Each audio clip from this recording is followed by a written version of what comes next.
Hari ini kita akan belajar mengenai jarak benda yang bergerak lurus dengan percepatan tetap.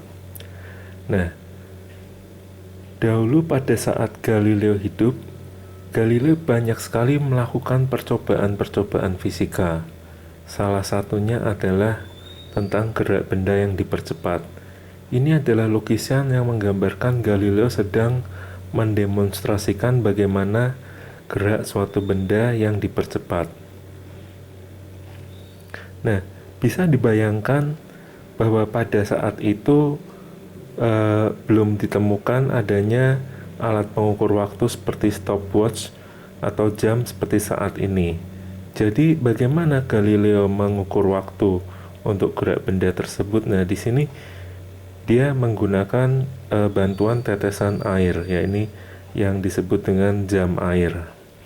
Nah, jadi dengan menggunakan jam air ini ia mengukur benda yang dilepaskan dari suatu ketinggian-ketinggian tertentu pada lintasan ini. Nah, dari situ nanti didapatkan hubungan antara jarak-jarak yang ditempuh oleh benda tersebut dengan waktu yang dibutuhkan oleh benda itu untuk bergerak.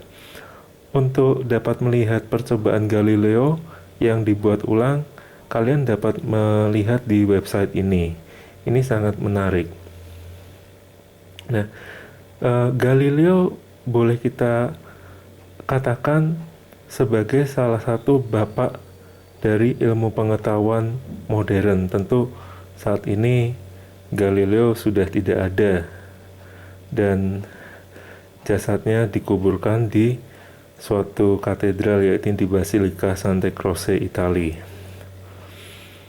Nah, untuk menjaga supaya Galileo tetap tenang di alam sana, kita semua sekarang perlu mengerti bahwa untuk benda yang bergerak, yakni secara dengan kecepatan tetap atau GLB maupun dengan percepatan tetap atau GLBB, mereka akan menempuh jarak yang berbeda setiap waktu. Nah, di sini saya ingatkan kembali bahwa pada gerak lurus dengan kecepatan tetap atau GLB, percepatan benda adalah 0 karena kecepatannya nilainya tetap dan arahnya juga sama. Nah, sementara pada benda yang bergerak dengan percepatan, di sini besar kecepatan benda mengalami perubahan yang teratur. Nah, dari gambar ini kita bisa melihat bahwa jarak-jarak yang ditempuh setiap detiknya oleh benda tersebut adalah berbeda. Nah, yang pertama, untuk benda yang bergerak dengan kecepatan tetap ini, misalkan 5 meter per detik, maka setiap detiknya dia akan menempuh jarak yang sama, yakni 5 meter. Namun, tidak demikian dengan benda yang bergerak lurus dengan percepatan tersebut, di mana kita lihat bahwa setiap detiknya kecepatannya mengalami pertambahan. Hal ini mengakibatkan jarak-jarak yang ditempuhnya makin bertambah panjang. Nah, sekarang permasalahannya adalah bagaimanakah kita akan menghitung jarak yang ditempuh oleh benda yang mendapat percepatan tetap ini. Nah, kita akan melihat ilustrasi berikut ini.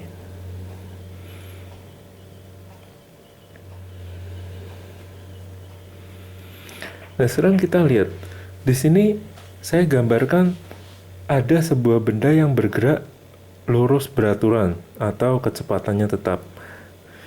Misalkan dia bergerak dengan kecepatan 5 meter per detik. Seperti kecepatan awal benda yang tadi bergerak dengan percepatan di halaman sebelumnya. Nah, kita ketahui bahwa dalam 1 detik, maka benda ini akan bergerak sejauh 5 meter. Jadi, kalau dia bergerak konstan dengan kecepatan 5 meter per detik, maka setelah 1 detik jarak yang ditempuhnya adalah sejauh 5 meter. Nah, sekarang kalau seandainya kita punya benda yang bergerak lurus beraturan dengan kecepatan yang tetap yang nilainya misalkan 6 meter per detik, maka nanti setelah 1 detik dia akan bergerak sejauh 6 meter.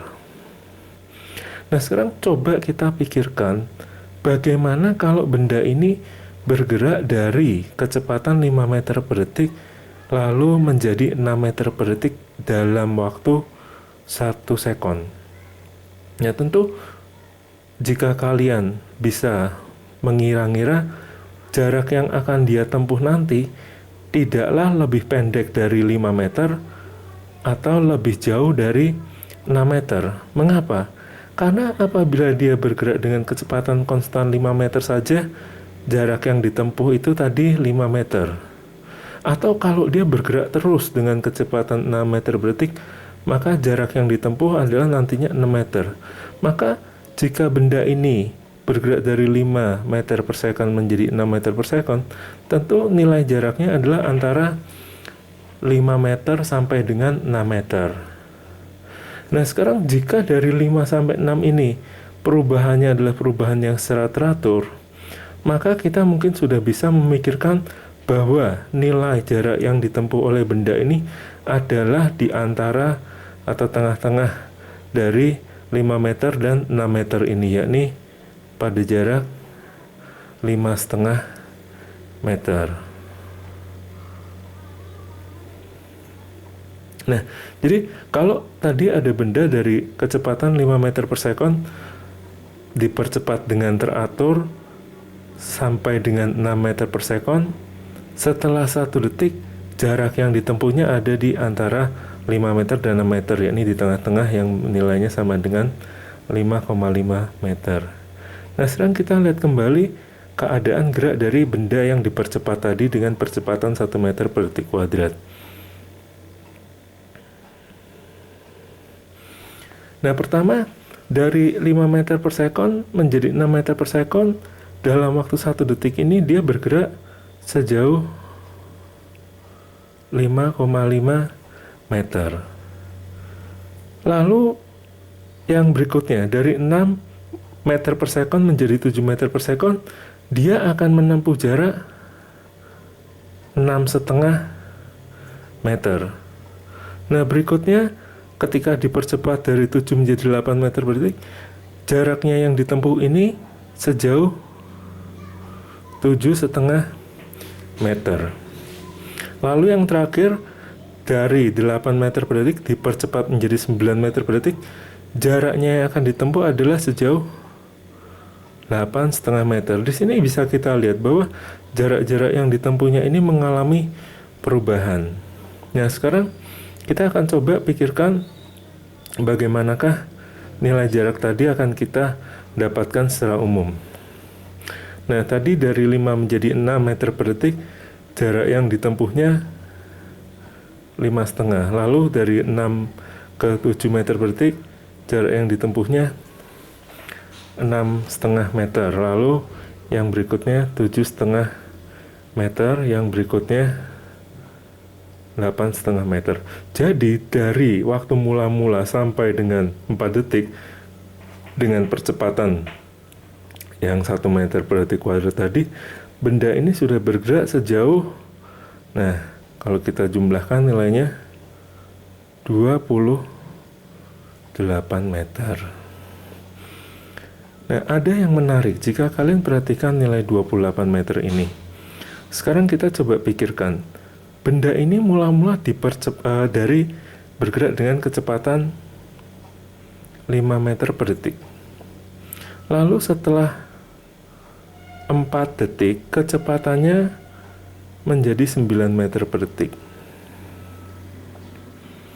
Nah, kalau dari keadaan ini kita diminta memikirkan nilai jaraknya, kita pasti akan mengatakan bahwa jarak yang ditempuhnya ini antara 20 meter, dari mana 5 kali 4 dengan anggapan kalau dia bergerak terus dengan kecepatan 5 meter per detik, maka selama 4 detik dia akan menempuh jarak sejauh 20 meter. Dan nilai maksimumnya adalah 4 kali 9, yakni 36 meter, dengan anggapan bahwa kalau dia bergerak teratur terus kecepatannya 9 meter per detik. Jadi antara 20 sampai dengan 36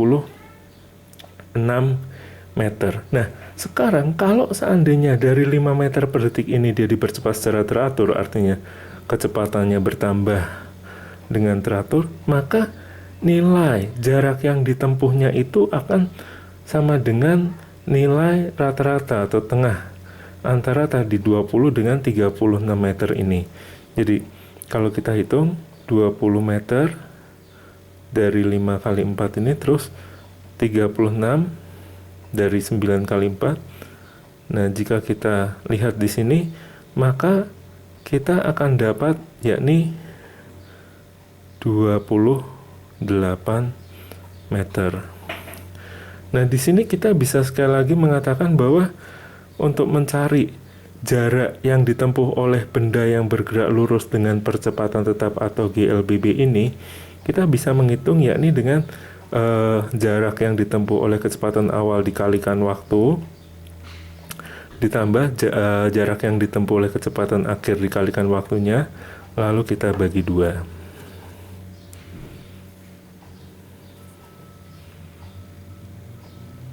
Nah, sekarang kita akan masuk kepada bagaimana membuat grafik antara jarak terhadap waktu untuk gerak yang dipercepat secara konstan ini. Gerak lurus dipercepat dengan percepatan tetap. Nah, tadi dari kecepatan 5 sampai dengan 6, benda ini menempuh jarak 5,5. Lalu ini 6,5 dan seterusnya 7,5, 8,5. Jadi dari detik 0 sampai dengan detik pertama, jarak yang ditempuh 5,5. Nah, kalau kita lihat dari detik 0 ke detik 2, berapa jaraknya? Kita bisa lihat bahwa nilainya sama dengan 12 meter. Nah, kalau dari detik 0 ke detik ketiga, jarak yang ditempuhnya adalah, kita jumlahkan semua, yakni 19,5. Lalu dari detik 0 mula-mula sampai dengan detik keempat, jarak yang ditempuhnya 28 meter. Nah, kita lihat nilai-nilai ini untuk membuat grafik dari jarak terhadap waktu yang ditempuhnya. Nah, kini kita akan melihat bagaimana dari jarak-jarak yang ditempuh tadi kita akan membuat grafik jarak terhadap waktu untuk benda yang bergerak dengan percepatan tetap ini. Jadi, kita lihat bahwa dari detik 0 ke detik 1, jarak yang ditempuhnya adalah sejauh 5,5 meter. Nah, ini. Lalu dari detik 0 ke detik 2, jarak yang ditempuhnya adalah 5,5 tambah 6,5 atau 12.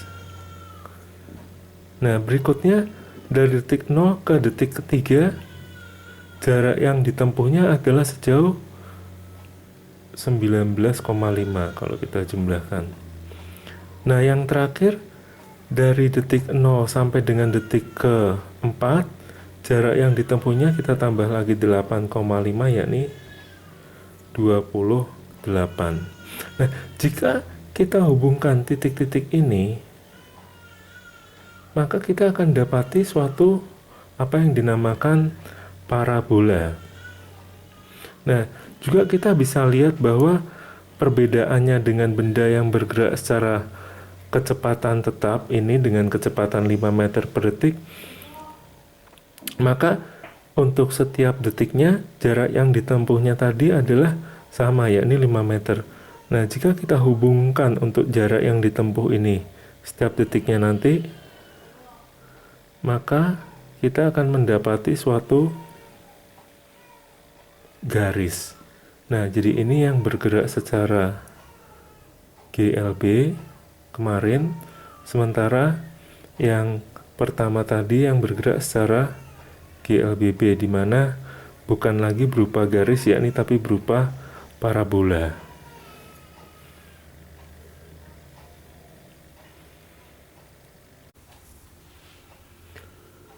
Nah, kini kita akan melihat bagaimanakah hubungan antara grafik jarak terhadap waktu dengan grafik kelajuan terhadap waktu dari benda yang bergerak lurus dengan percepatan tetap atau GLBB tadi.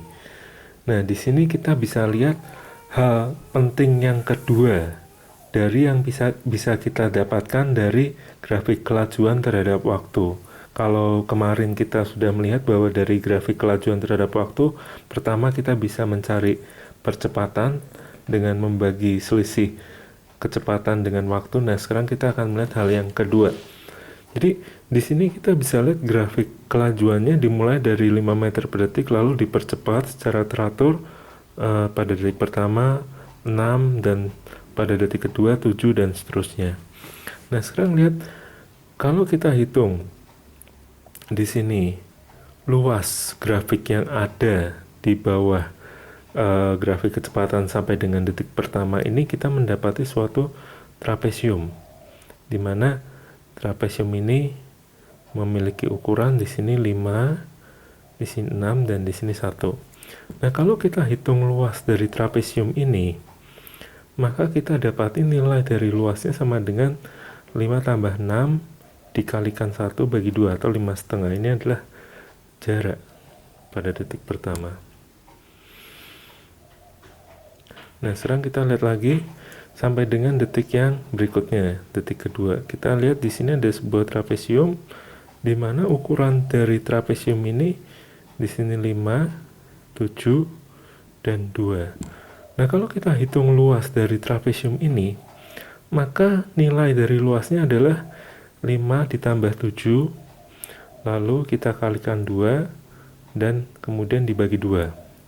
Maka kita akan dapati nilai luasnya 12.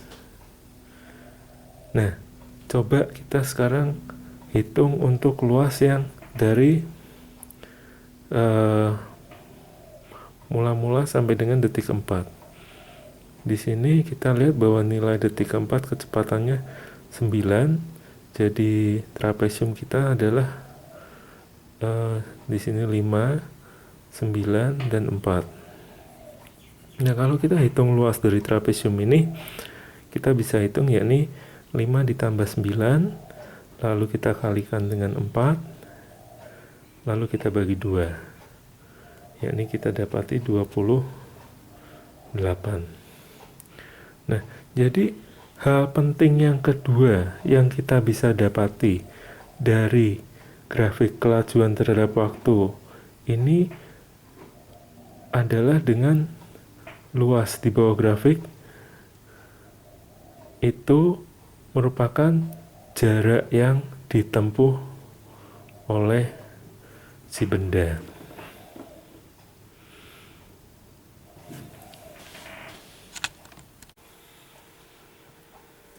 Jadi jika kita sekarang memiliki grafik kelajuan terhadap waktu untuk benda yang bergerak secara GLBB atau memiliki percepatan yang tetap, nah di sini misalkan kelajuan mula-mula benda nilainya V0, lalu dia dipercepat secara teratur sehingga setelah bergerak selama T, maka nilai kecepatannya di sini besarnya V.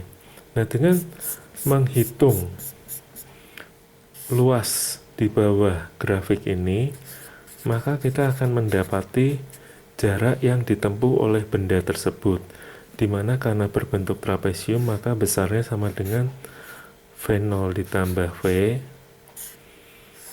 lalu kita kalikan T bagi 2. Atau dengan kata lain, jarak yang ditempuhnya ini sama dengan, kalau kita buka kurung itu, kelajuan awal V0 kali T tambah kelajuan akhir V kali T dibagi 2, seperti yang kita lakukan di contoh soal yang sebelumnya tadi.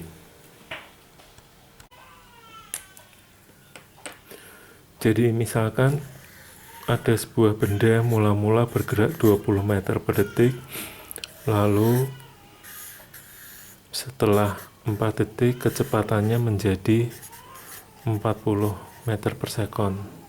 Nah, kita bisa hitung bahwa jaraknya ini sama dengan 20 dikalikan 4 ditambah 40 dikali 4 kita bagi 2. Jadi nanti kita akan dapati bahwa jarak yang ditempuhnya ini sama dengan 120 meter. Nah, contoh soal lagi, misalkan ada benda mula-mula 10 meter per detik, lalu dipercepat dengan percepatan 5 meter per detik kuadrat. Berapakah jarak yang ditempuh oleh benda ini setelah bergerak misalkan selama 6 detik? Nah, pertama kita bisa mencari dahulu nilai kecepatannya. Jadi, kita tahu bahwa 5 meter per detik kuadrat artinya dalam 1 detik kecepatannya bertambah 5 meter per sekon. Jadi setelah 6 detik dia akan bertambah 30 meter per sekon. Kalau mula-mula dia kecepatannya 10 dan bertambah 30, maka akan menjadi 40 meter per sekon. Maka jarak yang akan ditempuhnya adalah 10 kali 6 ditambah 40 kali 6 bagi 2.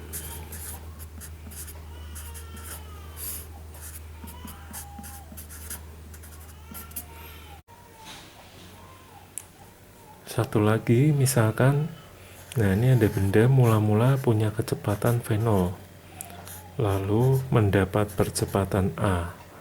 Pertanyaannya adalah, jadi berapakah jarak yang ditempuhnya setelah bergerak selama T? Nah, oke. Kita tadi sudah bisa menghitung jarak, yakni kecepatan awal dikali T ditambah kecepatan akhir kali T bagi 2. Nah, sekarang masalahnya bagaimanakah dengan kecepatan V ini? Kalau mula-mula dia punya kecepatan V0, maka V sama dengan V0 ditambah pertambahan kecepatannya, yakni A dikali T.